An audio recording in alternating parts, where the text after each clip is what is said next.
শনিবার কেন্দ্রীয় শহীদ মিনার থেকে সরকারের পদত্যাগ চেয়ে এক দফা দাবি ঘোষণা করেছে বৈষম্য বিরোধী ছাত্র আন্দোলন। তাদের ডাকে রোববার সারা দেশে চলছে অসহযোগ আন্দোলন। এদিন দেশব্যাপী কর্মসূচি পালন করছে ক্ষমতাসীন আওয়ামী লীগও। দুপক্ষের মধ্যে বিভিন্ন স্থানে সংঘর্ষ ও হতাহতের খবর পাওয়া গেছে।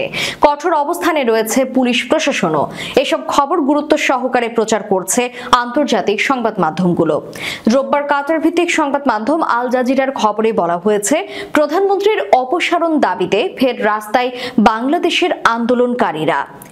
বিবিসির প্রতিবেদনের শিরোনাম বলছে, প্রাণঘাতী হয়ে উঠেছে বাংলাদেশের আন্দোলন, প্রতিদ্বন্দ্বীদের মিছিল।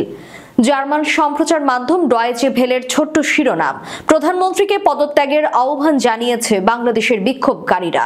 প্রভাবশালী মার্কিন সংবাদ মাধ্যম ব্লুমবার্গের খবরের শিরোনাম, বিক্ষোভ দমনে মোবাইল ইন্টারনেট বন্ধের নির্দেশ দিয়েছে বাংলাদেশ।